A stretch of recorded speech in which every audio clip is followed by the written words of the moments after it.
Hello, everybody. My name is Dylan King, and welcome to the TechHub.training Power BI Banks Blowing Up Challenge Solution. I'm excited to walk you guys through this challenge. Let's get to it. So these are two graphs that I created for this challenge. Like the challenge said, we were given the data set for all the bank failures from 2000 to 2020. And we want to educate our coworkers on all the bank failures that happened during this time, specifically during the time period of 2007 to 2016. I don't know if you guys saw, but when you put in all the data, there's a lot of consistent bank failures from this time period. So that's why I want to focus on these specific years. Let's get to it. The first one is a line chart. I'll expand these tabs open so you can see what I was doing. Here in the x-axis, I inserted a closing date.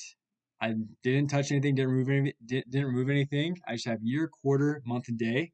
On the y-axis, I did a count of the unique bank names, and I just renamed it for this visual to be number of failed banks.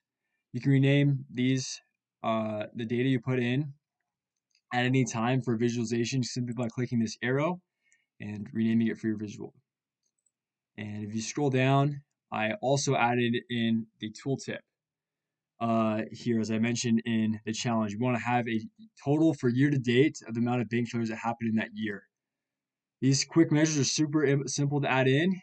You can just go here to closing date, which is what I did. Tap these more options, go down to new quick measure. I can create it here for you guys can see what I did.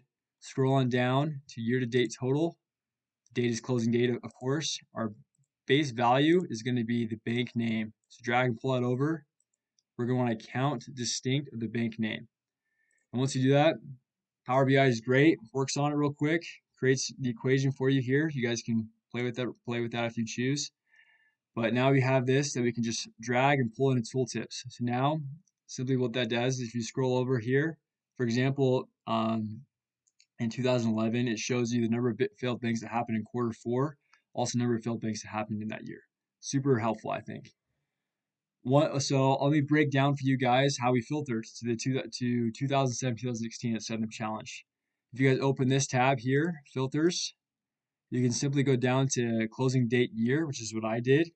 And I'm going to show you both ways. There's basic filtering and advanced filtering. If you see right here, I'm going to do advanced filtering for the map, so I'll show you guys that in a couple seconds. But if you click on basic filtering, you can simply just click all the years that you're interested in focusing your data on. So I clicked on 2007 all the way to 2016. Super simple, right? And I wanted to show you guys also how I broke my data down, not just years, but year and quarter. If you look here, when you see all your data, I'm sure you guys got something like this. It shows the number of failed banks per year. To simply break it down to the next unit of time, you're just going to click right here where it says expand all down one level in the hierarchy. If you click that, it takes you down a quarter. So if you click and drag, which is each year and the respective quarter. If we wanted to, you could click that down and go down a month and day and so on, right? But this is our line chart. Moving on to our map.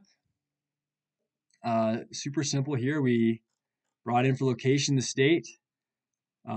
Similarly, for bubble size, we did a count of bank names, and I renamed it for the visual for number of failed banks. If you guys see here, we have some areas of focus. Looks like Florida, Georgia, as well as Illinois all have a high number of failed banks. To further highlight the amount of failures, I went to formatting, bubbles, and I added a gradient. So if you go to colors and do conditional formatting, you can change the format style to a gradient. And what that does is obviously our attention goes straight to these 3 dots, and we're not as focused on a state such as Idaho with only 2 failed banks. So that's just an easy way to draw more emphasis to your visualization. Some other formatting I did was simple, just formatting both titles, the x-axis, the y-axis. I use markers to draw emphasis to these quarters. I'm excited to see what you guys did to add more formatting to your visualizations, maybe draw more emphasis or make your visualizations more effective. And I'm excited to see what you guys did for a third visualization to help educate your coworkers. If you guys have any questions, let me know in the comments. I hope you guys had a great time. See ya.